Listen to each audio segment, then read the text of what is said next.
meeting you right where you are on your foster care journey. This is the Forgotten Podcast.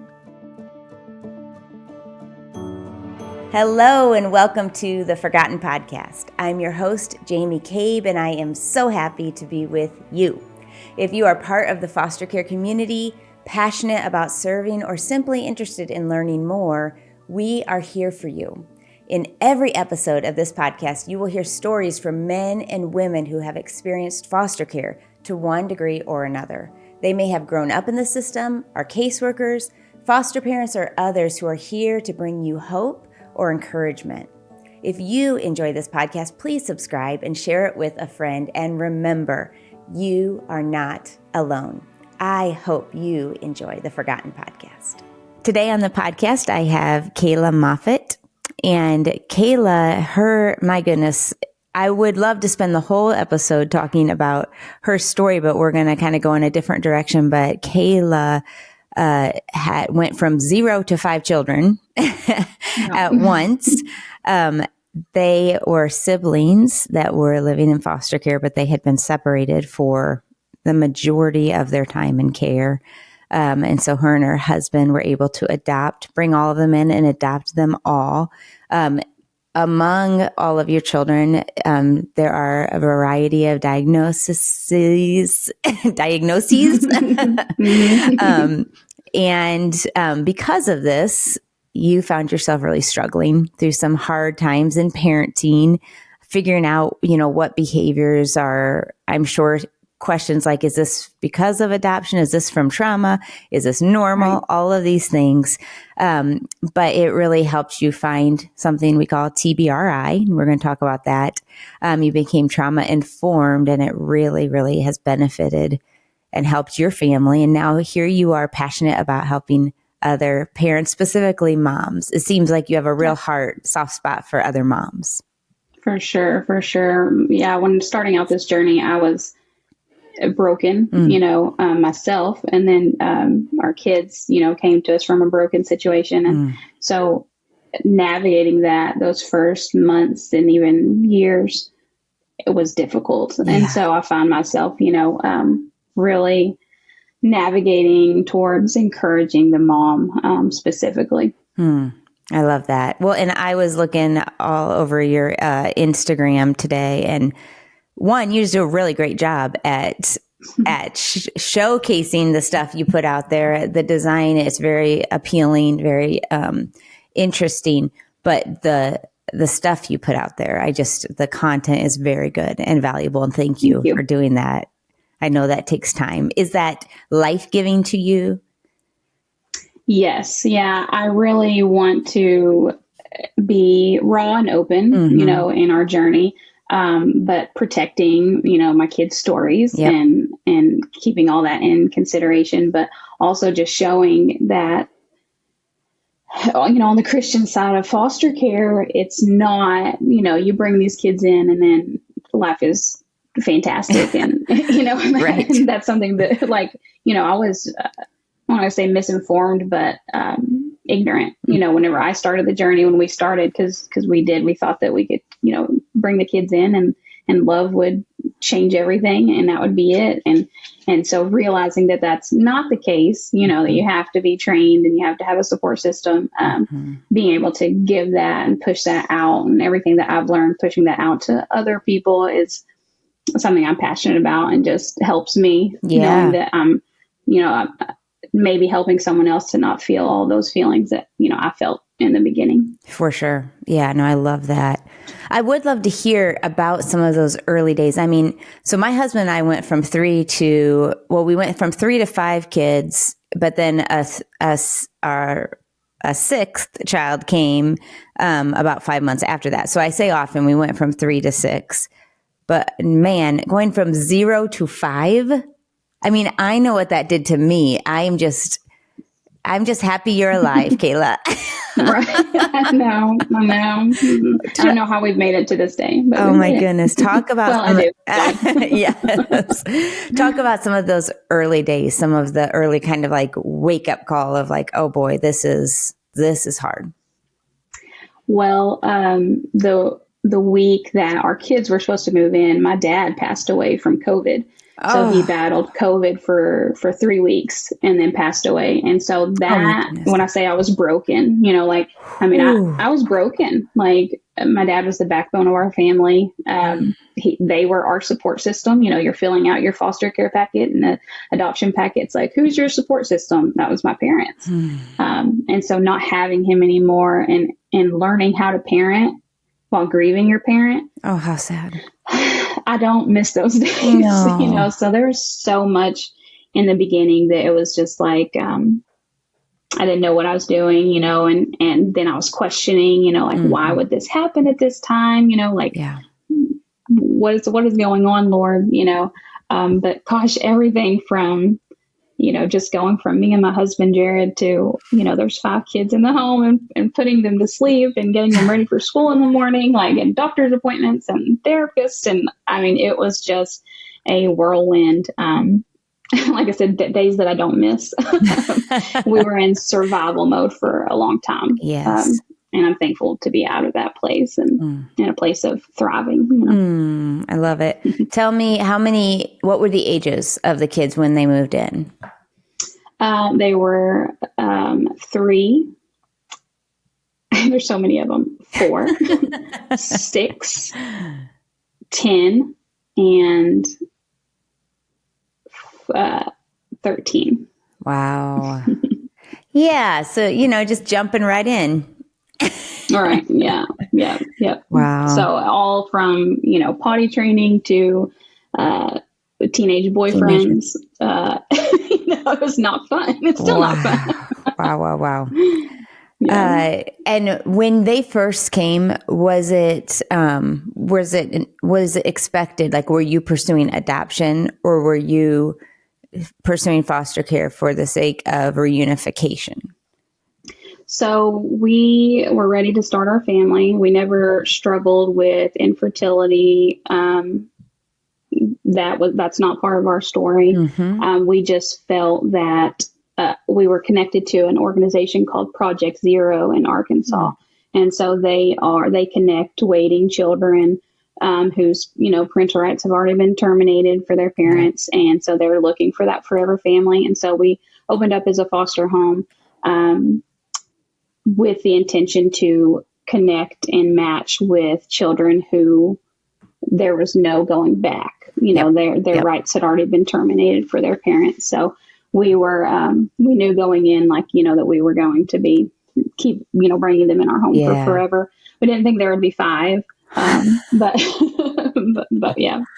Wow. Yeah. And those often referred to as waiting kids. Is that still the case of what? So yeah, I think I remember learning about waiting kids way back in our early foster care journey too, of when we're kind of we were moving from trying to adopt from the United States to, I think, foster care is something to like, oh, well, maybe we need to adopt kids who are already waiting like you did. Which often, as is the case in your story, they're bigger sibling groups or older kids, or maybe kids with some different, more severe, often special needs, not always.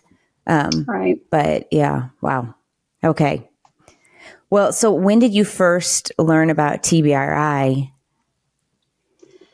I'm fairly new to it. So I got my practitioner license and training this year, about 4 or 5 months ago. But I started learning about it last summer. So the kids have been with us for almost 3 years. So for a portion of the time, we didn't have a clue what we were doing, way in over our heads, you know, had one expectation, didn't happen, you know, so we were like, you know, something's got to give, you know, Lord, like something's got to give. And we realized that, you know, we were making the mistake of trying to force our kids to change. And it was us that needed to change. Wow. You know, and so that's how I really found out. And whenever I found out about TBRI and, you know, looked at the testimonies of parents and, you know, the changes that they made to help their kids, like, it was like, okay, this is like, I'm going to invest in this, you know? So just being able to implement some of those strategies and changing, you know, the way that we parent, changing our expectations, it's completely changed our home. Completely changed our home. Wow. Our kids' behaviors are still there. Yeah. Our struggles are still there, but like how we respond and how we care for them is just totally different. And it's saved our family. Wow. That's incredible. It turns out, we can only control ourselves, huh? Yep. No, I wasn't doing a great job of that. Yeah. And even that, is very challenging. I often say I don't want anything to control me or to own me except for Jesus Christ himself. Right. But, or I don't want to be controlled by anything, but it does, that is something you could choose to do, is I can do something differently on me. Mm-hmm. I can't force them to change. Right. In those early days, like I was taking everything, so personal and carrying on those feelings that, maybe that one child, we were having a bad day with. And so then my frustration would leak out, onto the other kids. And, that's just something that the training and TBRI has taught me is, and controlling myself, controlling my emotions and keeping that, to not, reflect on the family, the entire family when I'm frustrated and things like that. I love that. In fact, that reminds me of one of the posts you had, that, a better way to speak is like, I'm sorry I reacted in anger. I didn't sleep well last night. And so I'm letting that come out on you. It's not your fault. Or, I am feeling stressed right now about other things and I'm letting it come out on you and it's not your fault. Like I loved that and I have totally had to do that many times with my children. I don't know why I'm being so grumpy with you guys right now. I think I just need to go into my room because this isn't you guys. Like, this is me. Right. Sometimes they have plenty of things they have to own, but so do I. Yeah, absolutely. It's too easy as parents. Yes. And that's something that we struggle with of taking ownership of our flaws and the things that we do wrong. That's something else TBR has taught me is apologize to your kids, don't make them feel like the burden, the bad guy all the time. When they come to us from hard places, they already feel that weight that they shouldn't have to feel. And, in no way is it okay that we add to that feeling. Yeah. Wow. And also for those who haven't yet heard of TBRI, explain it real quickly so that we're all speaking the same language here. Yeah, so it is Trust-Based Relational Intervention from Dr. Karen Purvis. And it is really just taking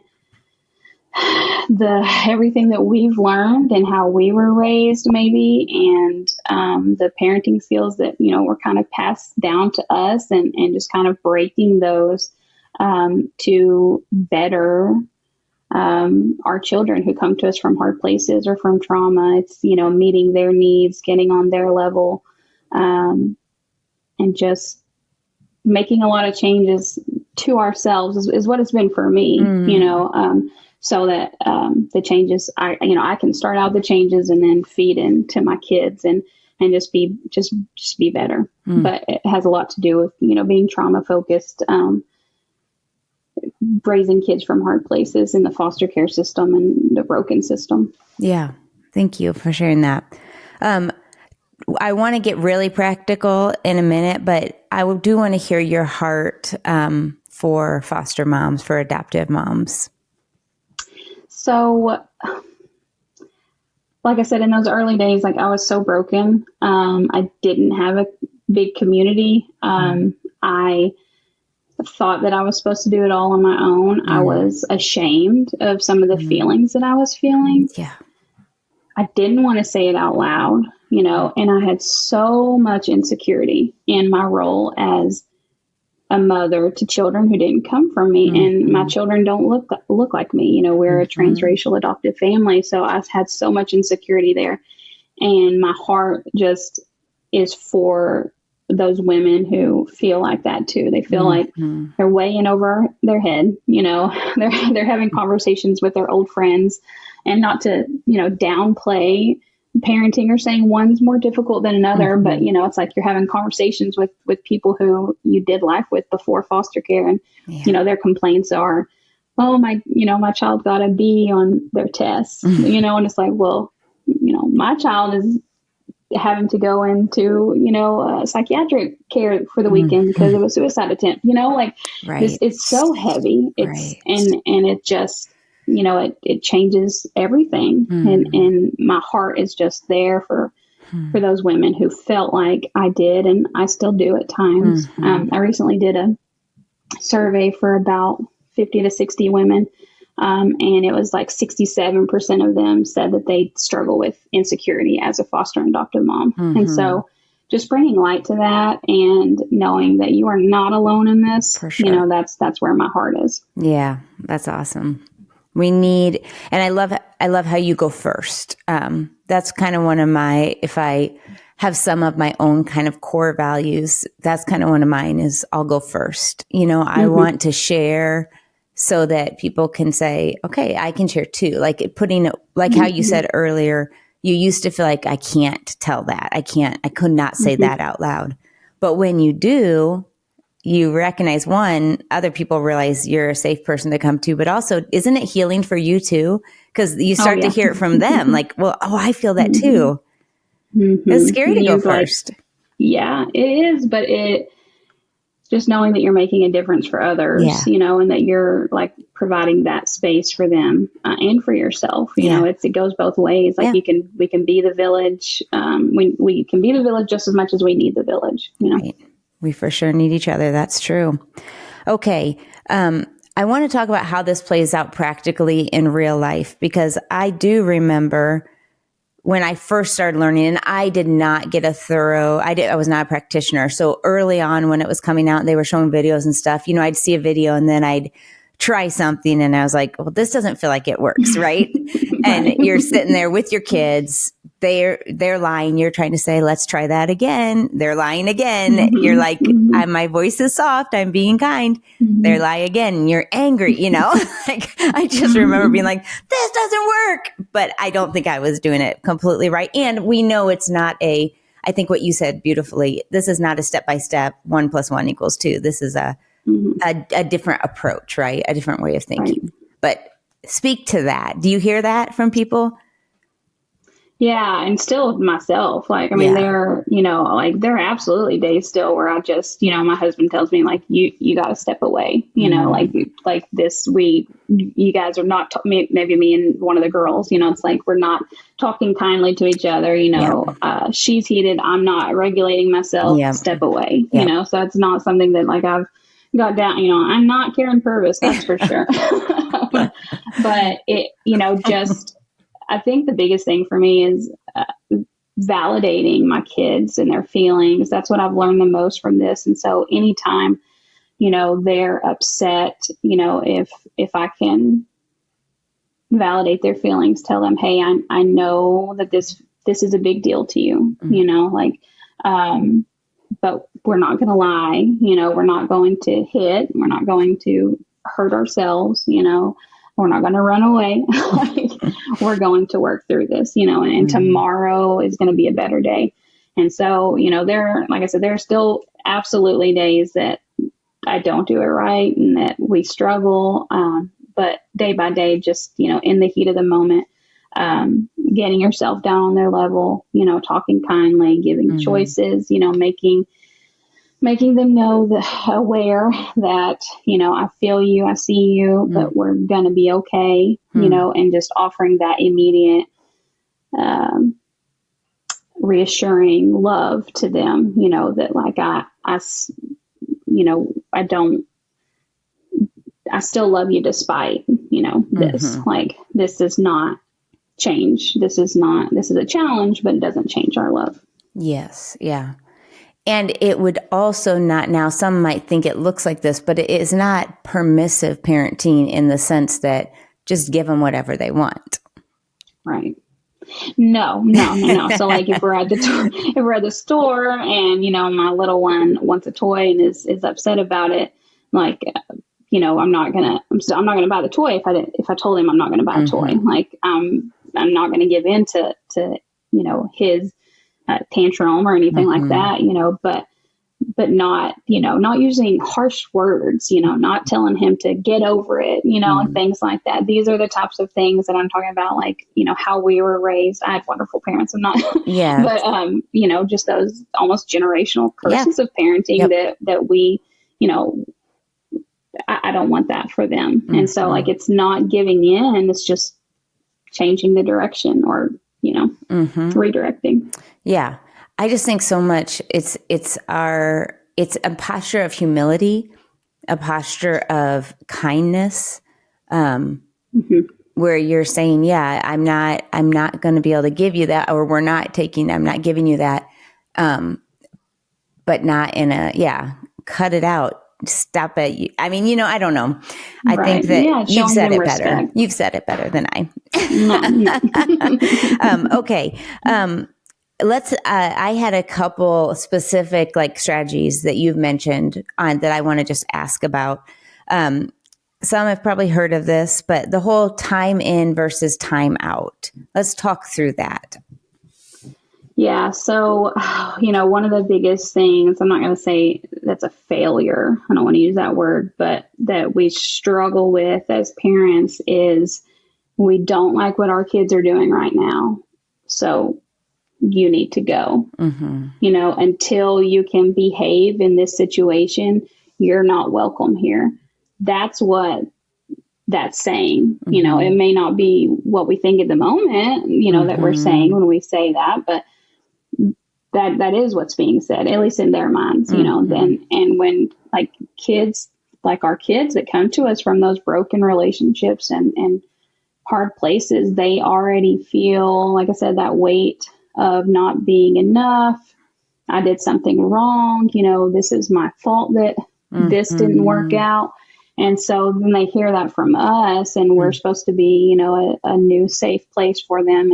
And they hear okay, I'm not welcome here until I look this way, or I'm not welcome here until I take care of this. I'm not good enough to be in your space, Wow. Yeah. And so instead of doing that, sending them to their rooms and doing timeouts, doing time ins of let's sit here and talk about this, or come in the kitchen while I'm cooking dinner and let's just talk, it's going to reassure them, like I said, that this is a challenge. This, may challenge our relationship, but it doesn't change our relationship, whatever behavior's happening. And I still love you despite this. What would you say, let's say the child is completely dysregulated, screaming, throwing things. Is there a time when it's saying, I think it would be healthy to remove you from this situation? Or how do you navigate some of that stuff?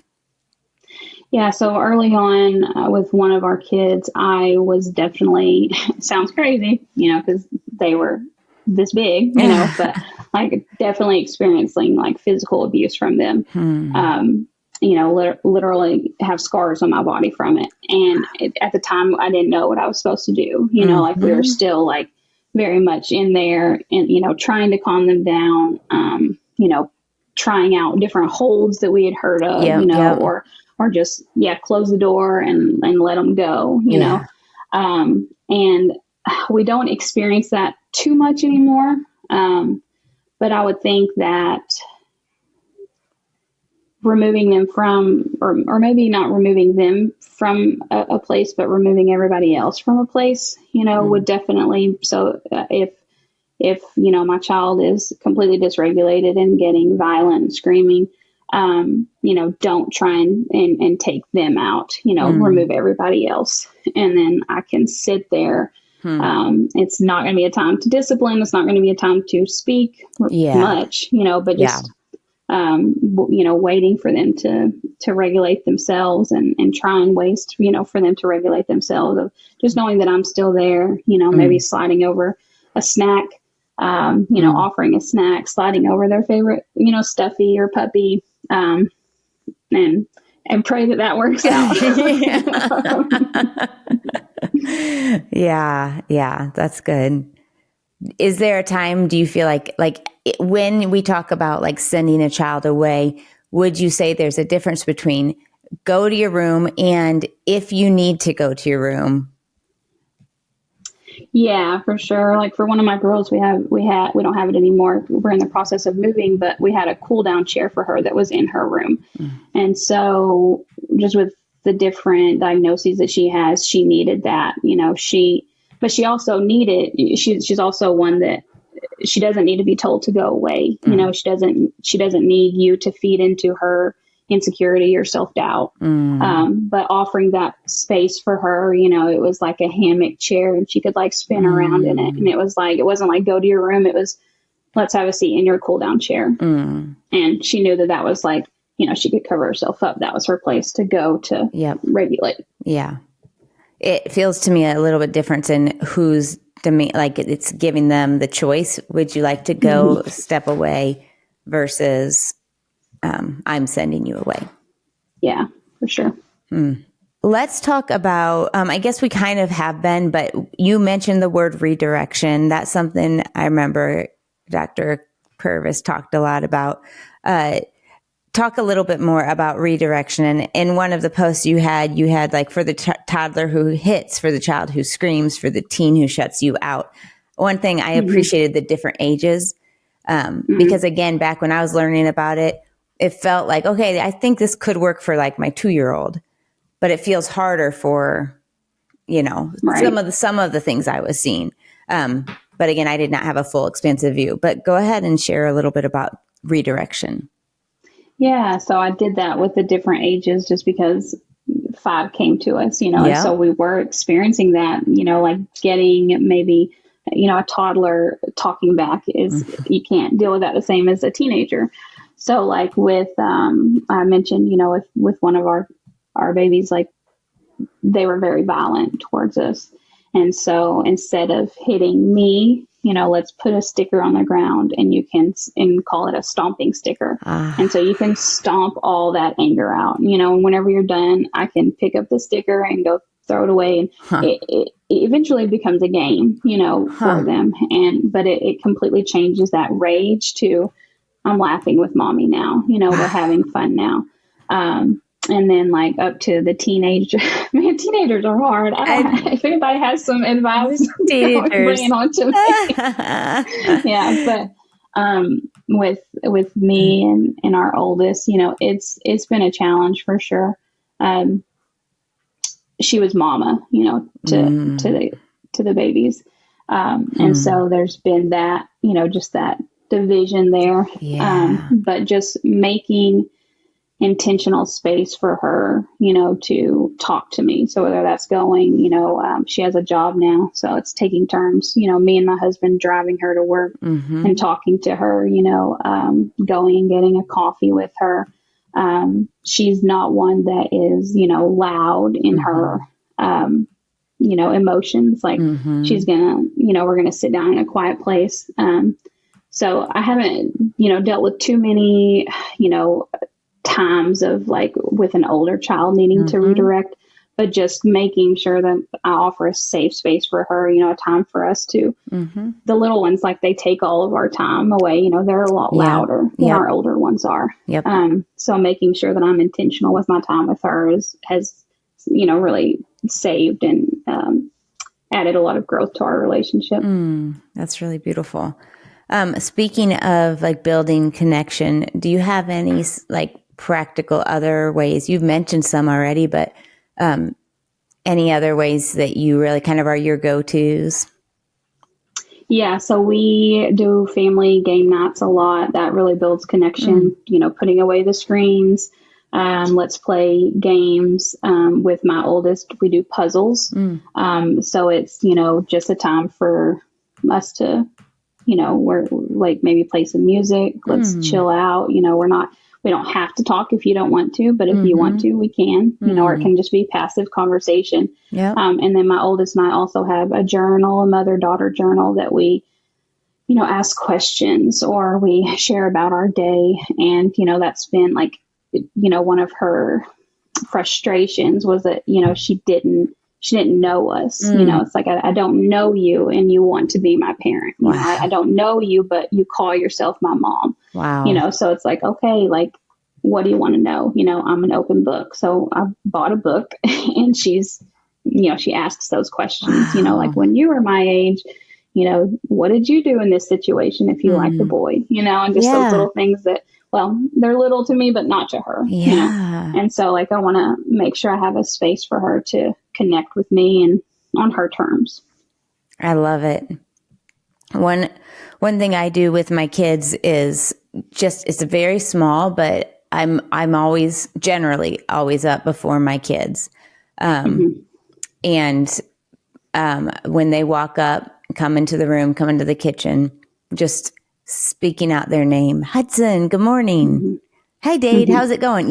Just really trying to intentionally say their name, look for them, find their, see their face, see their eyes. Yeah. Meet those eyes and offer them a smile. Yeah. So I think what I want us all to hear, and what I'm hearing from you and in some of my own experiences, it's just really the small things that are consistent, and that, and when I say consistent, like, let's average like 80, 90, like this is not perfection.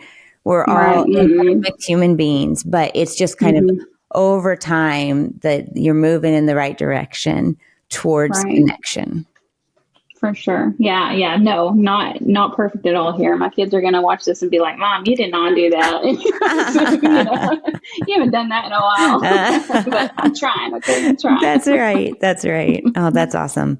Well, Kayla, I've appreciated talking with you. As we close out here, is there anything that I want to give you the opportunity to speak to the other mamas out there? Yeah, absolutely.